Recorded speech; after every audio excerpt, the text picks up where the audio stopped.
YouTube, how's it going? The Goat House is back. Really excited about this video I got for you guys today. Going through every day one pick and giving you a surprising but realistic option for each of those picks, except for the Jags' first overall pick and the Jets' second overall pick. I don't think there's a realistic surprising option. There are just one realistic options for those picks. So keeping this as realistic as possible. It's not a mock draft. You can see the same player come up multiple times because that player could be on the board for this team. If he is, they could take him. But every year there's surprising picks every single year. And we find out this team was unexpectedly high on this guy, and that's where I came up with this video. I'm actually hearing some of these teams are actually high on these guys, surprisingly. So really excited about this. It was probably one of my favorite ideas that I've ever done for draft season. So hopefully you guys enjoy it. We'll see if any of these happen. I do think they're surprising, but they're realistic at the same time. Some more than others, in my opinion. We'll break it all down. Follow our Twitter for constant NFL talking during the live NFL draft. We got a fan vote, a mock draft, bunch of polls, keeping you guys involved. Follow that Twitter link, pinned in the comments. Subscribe to the channel for all this great content. More to come after the NFL draft. Winners, losers, grades, a day 2 mock draft after day 1 is finished. We got you. We got you here. But yeah, here is our Twitter. We got the fan vote and mock draft. This is actually almost done right here. The Ravens 27th pick. And then we'll finish the first round. I'll make a video reacting to basically your guys' mock draft. But so again, we're not doing picks 1 and 2 because I don't think there's a surprising realistic option. I'm trying to keep this as realistic as possible. A third overall pick. My prediction has been Mac Jones still. It's just based on what I'm hearing around the league, what other teams think, because, the 49ers aren't going to tell us. But there's a group of people that think Mac Jones. There's a group of people that think Justin Fields.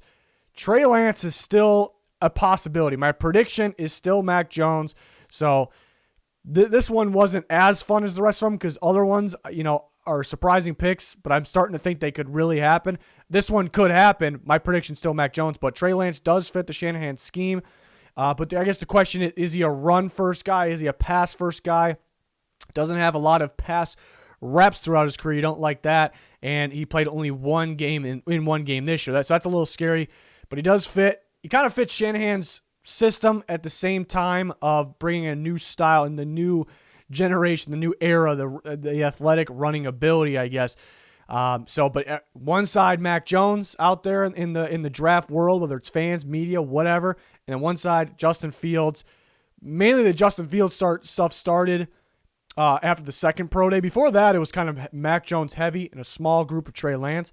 Again, it's Mac Jones, Justin Fields. What about Trey Lance? There are a few people out there that still believe it's Trey Lance. Again, my prediction right now is Mac Jones. If it's not Mac Jones, I'd probably say Justin Fields, but this is possible. People forget it's a possibility. The Falcons is a tough one, but I put up Penei Sewell here. And again, this is not one of my favorite ones of this video because I'm still kind of all of us think it's Kyle Pitts. There's a group of people, Kyle Pitts. There's a group of people, it's a quarterback. There's a group of people, they're going to trade back, But what about, because in that new scheme, Arthur Smith scheme, offensive line is very, very, it's important to anybody, but they will value it pretty high.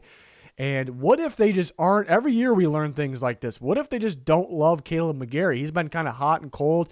I wasn't super high on him as a prospect. I sure think he can figure it out. Could start at right tackle. They'll be fine. But what if they are not extremely high on him, and we're not seeing that? It happens every year. Penei Sewell has also been told to work on right tackle. He's been training as a right tackle. That came out. It almost feels like a team told him they're going to take him for right tackle. So maybe they also could use a guard. Maybe they plug him in there. Don't think it'd be McGarry that they put him in and put Sewell at right tackle. But who knows here? Again, my prediction still is either Kyle Pitts or trade back for me. A quarterback is definitely a possibility. But what if they went O-line there? The 5th pick, I like this one a lot. Here with Sean Slater. I do think it's possible. The whole world is in a battle with each other. Do they take Jamar Chase because they do need a receiver and he's got chemistry with Joe Burrow, but they desperately need to protect Joe Burrow, or do they take Penei Sewell? So it's Jamar Chase, Penei Sewell, and then you got a few people that have Kyle Pitts there, and they go with Kyle Pitts. You just do not see Rashawn Slater. And I think it's realistic because we've heard of teams within the league. Some teams have Slater as number 1 tackle. I think that's true. I think it's very realistic. Why? Because when it comes to offensive line, it's all about scheme fit because the scheme and the unit 5 guys making an offensive line is actually more important than a single player. Slater fits more of an outside zone. Penei Sewell has the upside to fit anything, but I think he's more of an inside zone gap scheme guy, which the Bengals kind of have been running, but I've heard that they may try to go, and that's what fits today's era, with the outside zone scheme to get Joe Mixon going more. Getting Joe Mixon going more is a priority. That also helps the passing game to get going more because teams are on their toes. We got to fear the run now. So if they want to go with more of an outside zone scheme, they very well could be one of the teams with Slater number 1 on their board. It is realistic, very realistic, even though my prediction on this pick's been back and forth. I believe they think they're set at tackle for now. Reef is a 1-year deal, so it's tough. It's tough out there. They could be the team that told Penei Sewell, we're going to put you at right tackle. Slater has played right tackle. They could move Jonah Williams into guard. I don't think they will. But this is a pick that you do not see really when it comes to the Bengals, but it could happen depending on what direction they want to go with their blocking scheme there. So I do like that one. It's a possibility, even though it's not common. 6th pick. This one isn't super surprising, but you don't really see it mocked too much because every time somebody does a mock, they have somebody just really good, too good to pass, dropping. But the Dolphins could be set on a guy. I've been talking about that, and I'm starting to think it could be Jalen Waddle because they are at 3rd overall pick. They could have got Jamar Chase, Kyle Pitts there, and they very well could have just traded back and still got that guy, and that could be fantastic. But most of the time, it tends to be that teams have a certain guy in mind that they know they can get. They move back to 12. They go back up to 6. I think they like Jalen Waddle. I think there's a scenario out there, not saying it's going to happen, but where Jamar Chase is on the board and they still take Jalen Waddle. I wouldn't agree with it, but I think it's very possible. So this one might not be super surprising because people are starting to talk about it. We're starting to hear that Waddle is higher on people's boards than expected. He's actually could be number 1 receiver on some people's board. But I think it's pretty common. I think there's a group of people that still have offensive line of the Dolphins. It's a group of people that it's Pitts versus Chase, and then there's a group of people where it's more of a Sewell mainly, but versus Slater. Definitely watch out for Jalen Waddle. We've heard the Dolphins could trade back a little bit. Maybe they think they can get Waddle. Trading back a little bit, that actually makes sense to me. It makes even more sense to me. The Lions, I like this one a lot too. Back to Penei Sewell. We could throw Slater in here as well, depending on what scheme the Lions want to run. They got a new coaching staff, so it's always tough to figure out. Teams will randomly just switch blocking schemes. It happens all the time. Bengals could be the case. The Dolphins could be the case this year. But then the teams could bring in the new coaching staffs. Teams are always switching, so it's really tough to predict. The teams that are pretty set, we know who fits. But the Lions, I think why this is a possibility, and nobody's really mocking them offensive line. It's kind of either receiver or linebacker and a trade back mixed in with the receiver or linebacker. But they bring in sort of a Saints, in a way, coaching tree, and they valued offensive line more than anything. They always made sure they had the next guy up. They had the offensive line ready. We don't know their stance on Big V. Remember, they signed Big V to too big of a contract, if you ask me, last year. Was he on and off the field? He wasn't too great, but I always viewed him as more of a guard, and they played him at right tackle. And I think people have it made up in their mind that he's going to stay at right tackle. I'd say not so fast. I'd say they may move him to guard. They want to get better at right tackle, and they view an opportunity here. Remember, Sewell's been working out at right tackle because he kind of gets feeling some team wants to drive him at right tackle. Another team that it could be, the Detroit Lions. Watch out for them for offensive line. I really think so. It's not common at all, but they will value that. They will value protecting Jared Goff, quite a bit. Maybe I could have put a quarterback here. Some people still think they can go quarterback. Maybe. I'd say watch out for these linemen. The Panthers, I did a recent mock yesterday. I actually mocked this too. But you just do not see Patrick Surtain to the Panthers. You just don't see it. You see J.C. Horn. That's interesting. You see J.C. Horn, you don't see Patrick Surtain. But it's pretty common to see offensive linemen right now, whether it's Sewell or Slater. That's common. Horn is not as common as those guys, but it's starting to get more. Trade back is a possibility as well. We start to see that as well. We don't see Patrick Surtain. I think, me personally, I think this shouldn't be surprising. I think my opinion, I think they'll view Surtain as a better fit than J.C. Horn. They both are man corners. J.C. Horn, a little better, a little more physical. They're both physical. A little better in his press. They're both great in press. A little better in man coverage in general. They're both great there. I would like Surtain better in a zone scheme than J.C. Horn. I am on record saying that in the past. The Panthers ran more cover 3 than anybody. Sometimes teams switch their concepts up by year. I don't think that's the case here because Jeremy Chinn's the key of this defense. I think, he kind of plays that robber role that's a feature in a cover 3 heavy scheme. So I think they kind of keep that.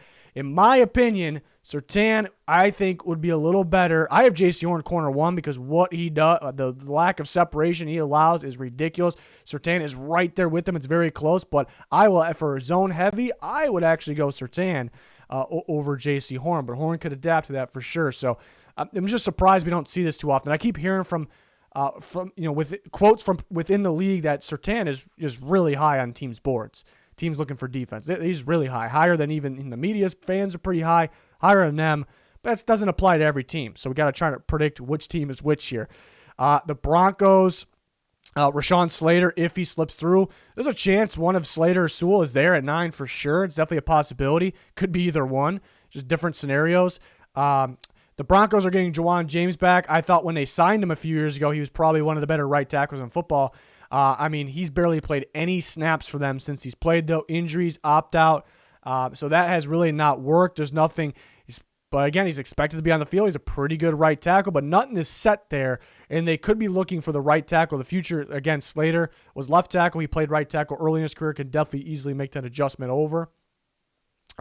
So I think if he's there, it could be the pick. They view themselves as a pretty complete team, which they are. They could use a quarterback, but if the right one isn't there, they can't trade up. Finishing that offensive line, which is obviously very important. It could make Drew Lock even better.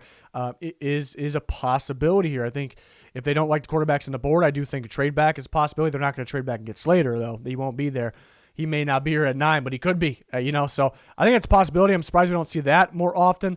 The Cowboys almost went offensive line for the Cowboys, but it's not that surprising. It's either heavy corner for Mox or offensive line, little bit for them. How about Christian Barmore? I wouldn't really agree with taking him 10. Maybe they can trade back a little bit, but I just keep on hearing. I know you guys know what I'm talking about. We just keep hearing that Barmore is way higher on NFL teams' boards. There's several teams have him top 15 on their board.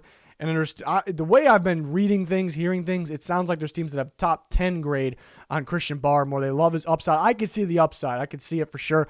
I think he's kind of was playing out of position. He's pretty versatile, but I think it's going to be a little bit different role in the NFL, so it's going to take time. So I don't know. I wouldn't take him this early. But the Cowboys could use an interior player for sure. It's very common to see, very, very common to see corner them. Some people say offensive line, but what if they go with a guy like Barmore? What if they're one of those teams that are just very high on him and they end up pulling the trigger here at 10? Maybe they can trade back a little bit. So it's definitely just get used to that name because the fans don't seem to like him whenever, they're always talking about later in the first. He's going to go much, much, much earlier than that. Does he go this early, though?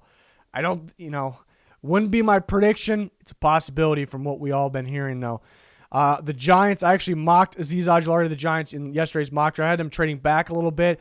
But I do think I like this one a lot. I think it's very realistic and a little bit of a surprise because we have not seen Ojulari mocked this high, even though he's a very good edge rusher, very important position as it is. Could have went Jamin Davis here. Jamin Davis has been getting a lot of buzz. I can see them liking him as well. But it sounds like they could trade back. That could be smoke. I don't see a reason for that to be smoke. So I think they have a certain guy in mind that they are targeting, that they feel, because they're looking at the rest of the draft board, the who picks where, the order, and they feel they can get these guys like Ojulari or Jamin Davis if they trade back. But if they can't move back, their guy is their guy, so they may be picking that guy at 11 there. So I think Ojulari fits them for sure in their 3-4 scheme. It's a type of player that Gettleman tends to look for there. So I think it's a possibility. Jamin Davis is another good one for the Giants. Giants are a good one for this exercise, this video. So see if they trade back, see if they stay put, take a guy like this. 12, the Eagles, I'm going to go Elijah Vera Tucker. You never see Elijah Vera Tucker mocked to the Eagles, but I do think it's a possibility here. I think you either see them getting mocked corners or receiver. I think those are the common prediction, rightfully so. but I do think this is possible because they could use an upgrade at guard, and Dillard doesn't work out. Maybe they like Vera Tucker to compete with Dillard. I don't think so, but it's a possibility as well. But I think they could start Vera Tucker at guard, and their offensive line you kind of get that Super Bowl offensive line feel once again from the Eagles on paper. But yeah, health is another concern why you can bring in a guy like this. I think they like the versatility as well, like I mentioned, because they got some really good offensive linemen. They're just hurt, quite a bit, unfortunately. So they have the versatility to move a guy like this, the flexibility to move the guy like this around. That kind of helps them a little bit. And I've been hearing teams got around the top 10 grade on Vera Tucker, so teams that are picking close to the top 10. So it could be a team like the Eagles. They trade back for a reason, maybe. Maybe it's for a guy like this. The Chargers, I'm not in love with these. The Chargers one here. I went with Caleb Farley, but why I say that is because I really think they're locked in on offensive line. I think they stay put and take a Christian Darsaw or Elijah Vera Tucker, or they trade up and target a guy like Penei Sewell, which I had in my yesterday mock draft, my most recent mock draft. So I'm really kind of stubborn on that with the Chargers, but they definitely could use a corner. I think Caleb Farley is a fantastic fit. I think Surtain's a fantastic fit as well, but he's going to be gone. I think Farley's a fantastic fit, and the reason he wouldn't go this early, though, is because the injury concern. But there's got to be a few teams that just are confident with that, maybe are confident with his injury concern. He's just had a recent surgery. It's considered minor, but on the field hasn't been hurt in a while. He did opt out this past year, so that played a part. And they may view him as a tremendous fit. I think if he's healthy, he could end up being the best cornerback in his class. So much upside, so much talent, high IQ player, very athletic.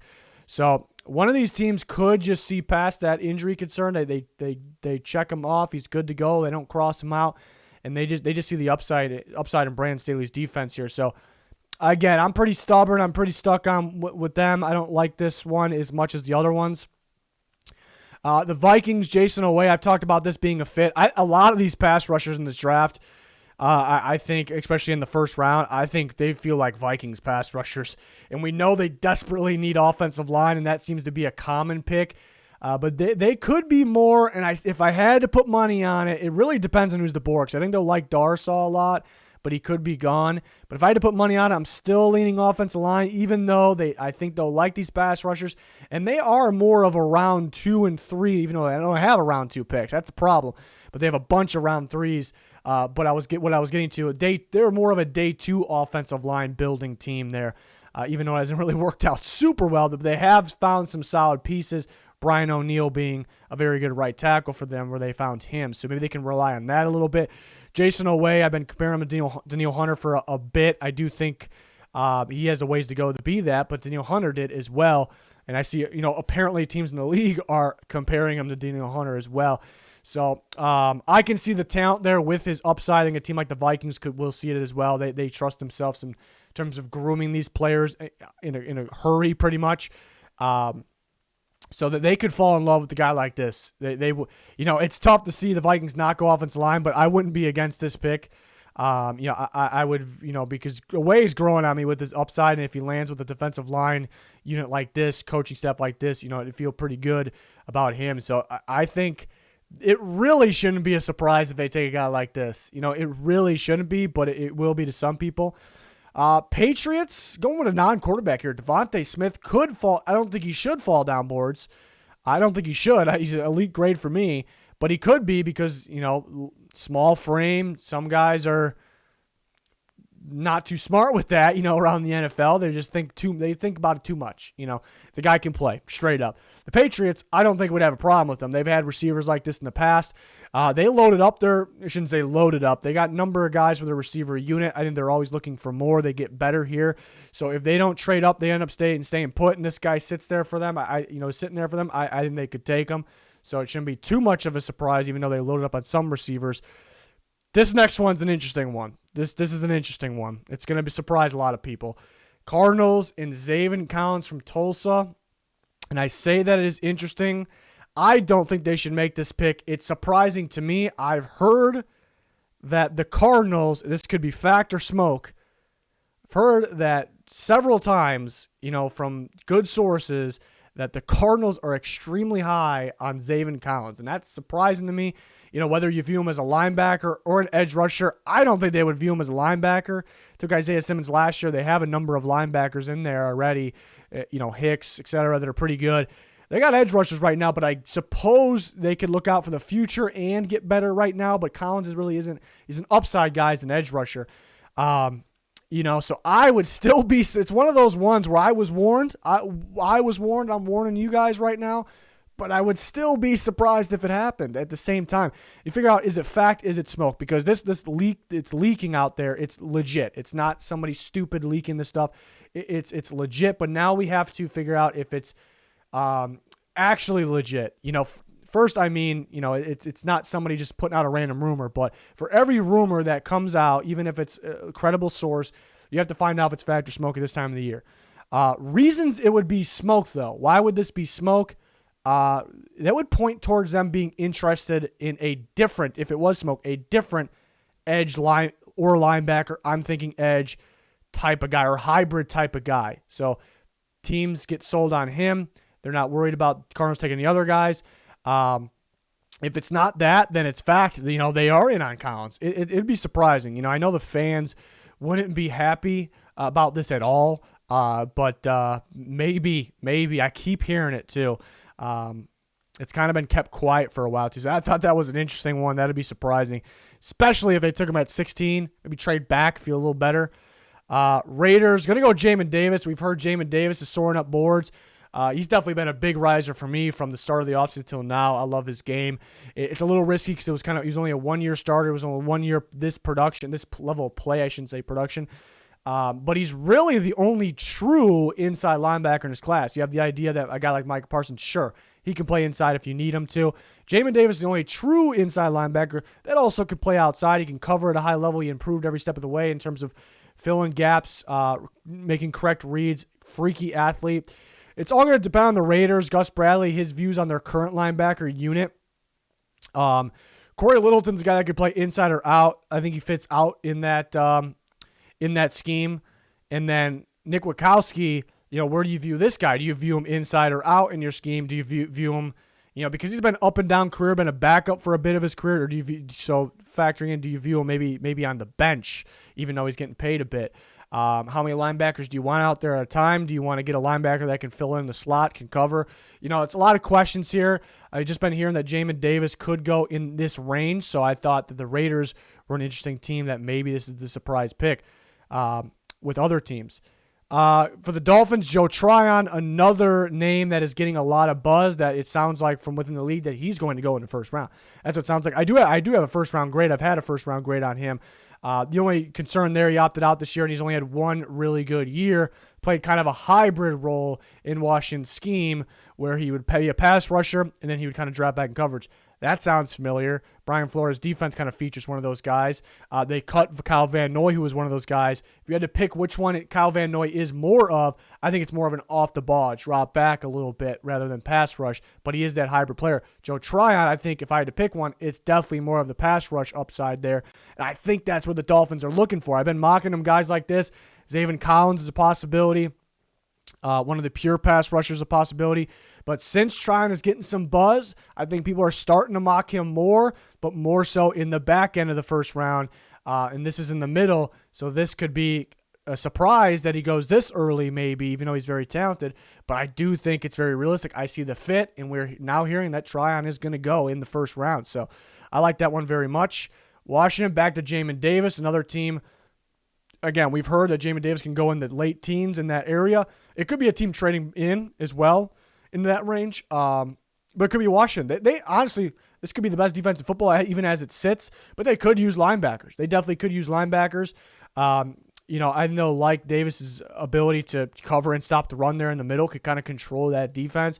Could be replacing a guy like Bostic, who's actually been playing pretty solid, but you definitely can get better here. And it's also an upside guy, could really grow fast around that defense with Ron Rivera.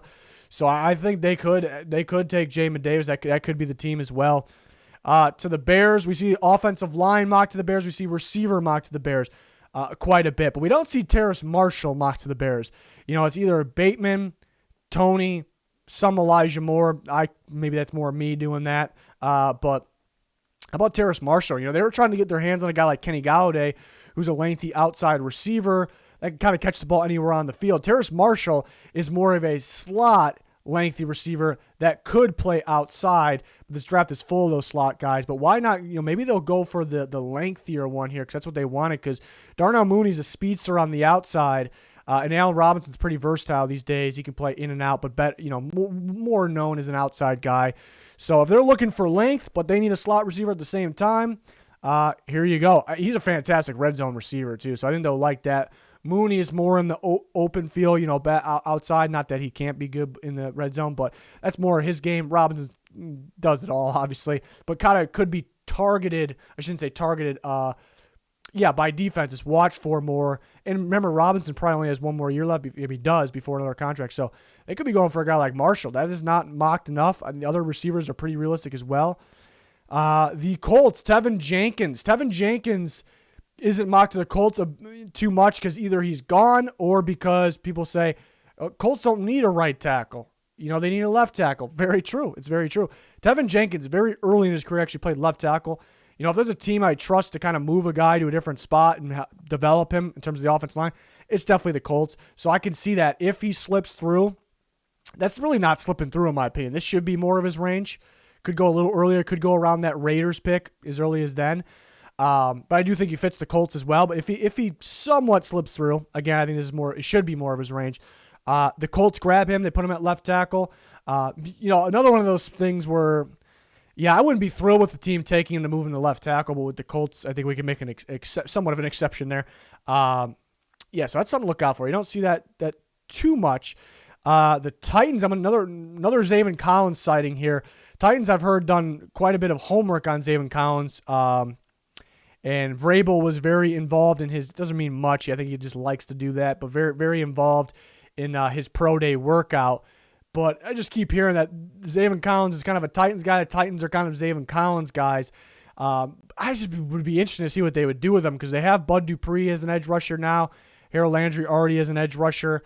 And then he could play there or he could play inside. Inside, they brought Jayon Brown back. They have Rashaan Evans, who was a little disappointing last year. And they do have David Long, who's a pretty good rotation inside linebacker. So it doesn't seem like they have a spot for him.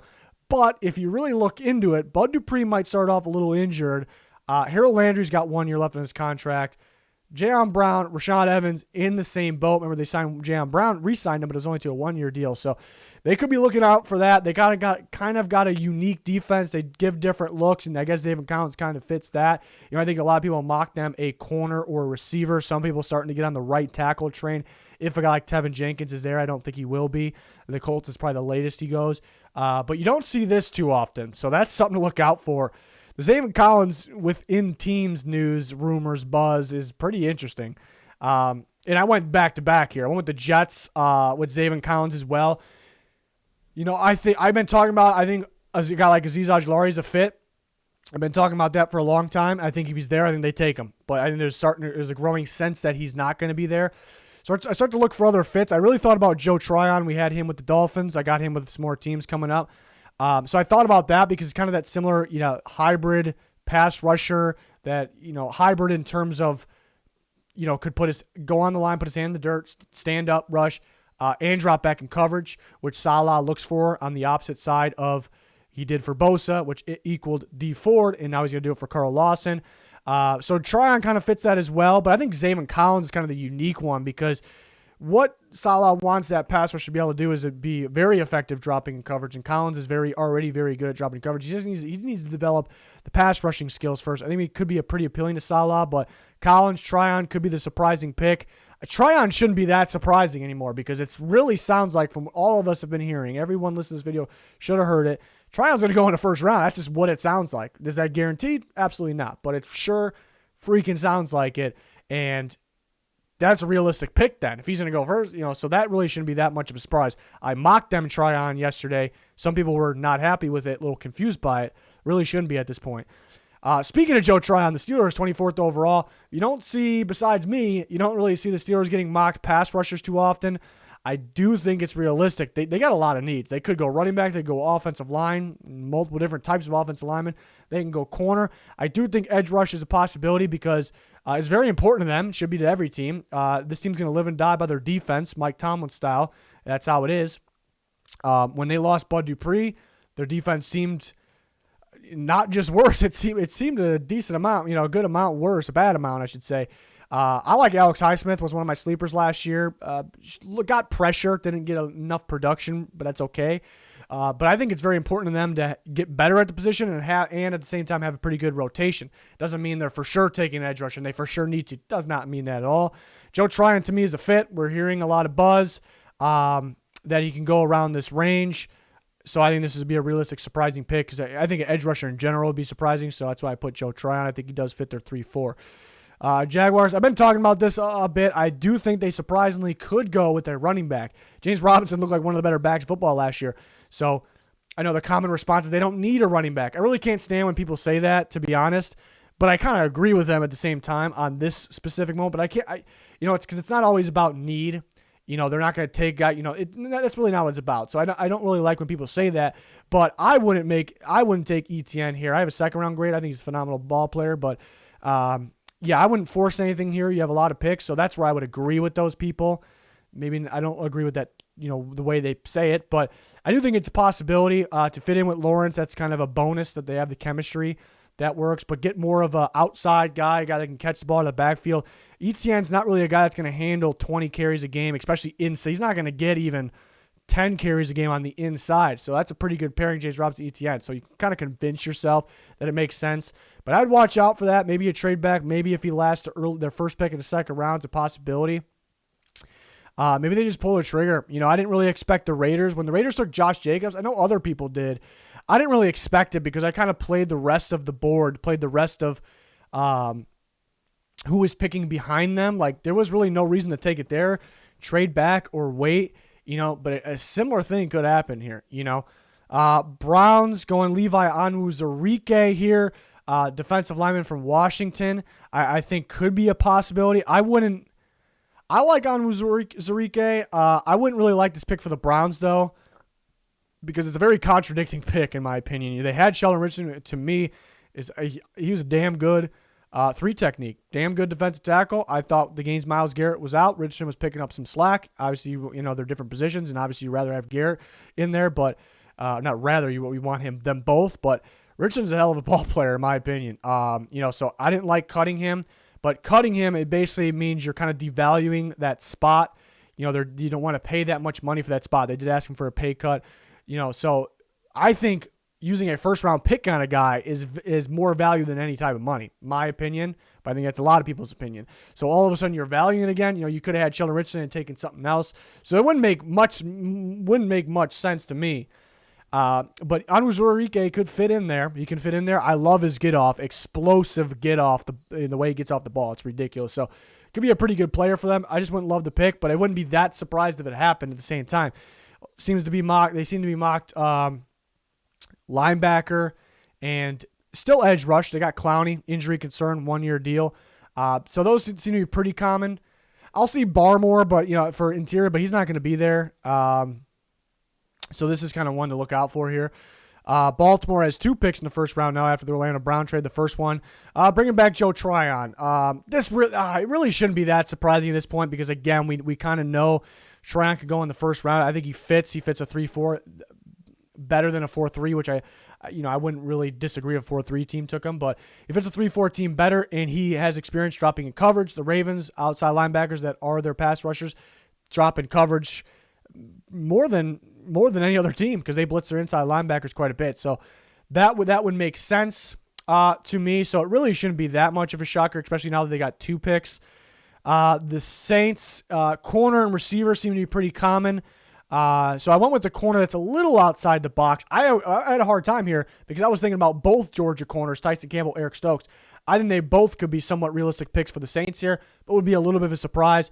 I went with Stokes. The Saints run a bit of 2-man under, scheme, coverage concepts, so their corners are, you're going to be in man coverage quite a bit. They're going to be impressed. So I think Stokes kind of fits that. I think, and they have safety help in that two-man under scheme. They have safety help over the top in that scheme. So the corners got to be really good with their press, and they got to be really good covering. Underneath is more of a priority. You do need to be able to stick with your receiver a little longer. But that's mainly the priority in that because you have safeties over the top. And that's where Stokes, I think, thrives a bit. I'm more of a second-round guy for him. I think Campbell could be a little better in the NFL once he gets going. But it kind of makes sense in their scheme. So they could be going for a guy like this. Maybe Newsome and Farley are there, and that would be a better pick, more common of a pick, I guess. Maybe more appealing. But some teams may just not want to take those guys because of durability concerns. So they may go with this, a guy like this. So we'll see. Packers, Asante Samuel Jr., not mocked there much at all. I do think he's a fit opposite of Jair Alexander. They did bring back Kevin King, so people I think kind of took it off the gas, took their foot off the gas a little bit with the corner in the mocks, but I don't think it means much because they're still kind of looking for the replacement. They kind of needed Kevin King as an insurance policy there. They did pay him a little bit for a one-year deal, so maybe they don't view him as an insurance policy, but it's a one-year deal. They could be looking for the replacement. Samuel has a lot of similar traits as Alexander. Alexander was a much better prospect for me, at least, but I think most people in terms of grade. But Alexander's thing, his best part about him was he's kind of a feisty corner, always attacking the ball, really quick at the ball, and that's still a big thing for him. With the Packers, I think he developed some physicality, some stickiness. Asante Samuel has the same things going for him at Florida State, just always attacking the ball, just really feisty, really getting involved. Some similar things there. Again, I think Alexander is the better prospect for sure, but the Packers are picky. They have a type, when it comes to these types of things. So maybe they'll view the same thing. They'll like Samuel, as their type here at 29. He's kind of a borderline first, second round guy. So we'll see. And they went back-to-back Asante Samuel. Went with the Bills for Asante Samuel as well. I think they can view him similar to Tre'Davious White. I think Asante Samuel will be a damn good playmaker in the Bills scheme. I think he get his hands in the ball quite a bit, playing with the rest of that team, rest of that secondary specifically in the concepts that they run there. So I think that would make sense. You don't see them, you see them taking a corner a bit in some mocks. You don't really see Asante Samuel Jr. too much. So that's a possibility at 30. So we had back-to-back Asante Samuels. The Ravens' other pick, it went with Jalen Mayfield. This is a little bit outside the box. And they are doing their homework. They moved on from Orlando Brown. Obviously, that's how they got this pick. They need a right tackle. They're doing their homework on some in-the-league right tackles, free agents. Alejandro Villanueva, who played left tackle for the Steelers, but they're confident. I'm confident if they want to move into right tackle. And now Dennis Kelly, who played right tackle for the Titans, and they had some similar concepts in terms of their blocking schemes there. So I think Dennis Kelly's a fit. The Titans just kept on trying to replace him, so maybe he's definitely not a high-level right tackle. So you could say, they're probably not going to take a right tackle because they're going to sign one of those guys. Understandable. It kind of makes sense. I can see them going receiver and pass rusher. But if they do sign one of those guys, it's really not a guarantee they'll work out. It's also probably, and they didn't sign one of those guys yet anyways on top of it, but it's probably a one-year deal. Jalen Mayfield, I think, fits the Ravens' blocking scheme. He's a power blocker, straight north and south there. I should just say north. I don't know why that's a term, north and south. But, worst case, he slides in the guard. He's a pretty damn good guard. But I like his upside as a right tackle. I think he fits the Ravens. I think a guy like Tevin Jenkins fits as well. Is he going to be gone? Are they going to trade up for him? That's another discussion. But I think Mayfield fits. I think people are all over the board with him. Late first, some people, and some people have him like even late second. I like the upside. I think he's really improved his game from the beginning of 2019 and then on. You even get to the bowl game against Alabama as well. I thought that's a pretty good showing, for going against pretty damn good competition as well. So that's a possibility. It's a sneaky one there. And then on Tampa Bay, a little bit outside the box here, Javon Marreg from TCU. And the Buccaneers are pretty set at any position, so it's really not a position to say they need or they can't go this because they don't need it because they don't, right now they don't need anything. Kind of looking out for the future. But really, you look at the safeties, Antoine Winfield's an absolute stud. They took the best safety in the class last year. At least he should have been the best safety. He was for me. And he was an absolute stud for them. And they've had some safety step up. I mean, Jordan Whitehead stepped out big time, especially in the Super Bowl. Stepped out big time. NFC Championship game. He was getting banged up, too. He was stepping up big time. I like Mike Edwards. I liked him out of Kentucky. He kind of rotates in. He plays as a strong safety kind of in the box when they let Winfield go back in the back end there. So I like the guys they got, but they could go for, there's some teams that are going to have Mare graded as a strong. There's some teams that have him a free. There's some teams that have him in the slot because he's dominated all over. So the Buccaneers like these types of guys. They may have a plan for him, and they may just view that safety group as even better than it was before. And those guys were up and down. Besides Winfield, I wouldn't really consider up and down. He had a fantastic rookie year, and he was a rookie, so it wouldn't really mean anything anyways. But the other guys who were solid for them when it mattered, Whitehead and Edwards, of course, they were kind of up and down too, so you could get better here, perhaps. But they don't have any big needs. They got the best roster in football right now, so they definitely could be a trade-up team for sure because they want less picks, but the big-time players is what they're going to be looking for. But that is going to do it for the surprise picks. I really like this video. I like this idea. There's surprise picks every year. We'll see if any of these happen. And that's why the draft is so great. Unpredictable, surprising picks, surprising trades. Just a lot of just shocking moves, and you got to love it. You just got to love it. We'll have you covered for it, the best event of the year.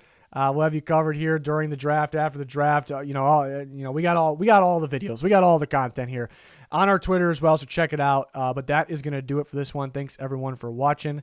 Goodbye.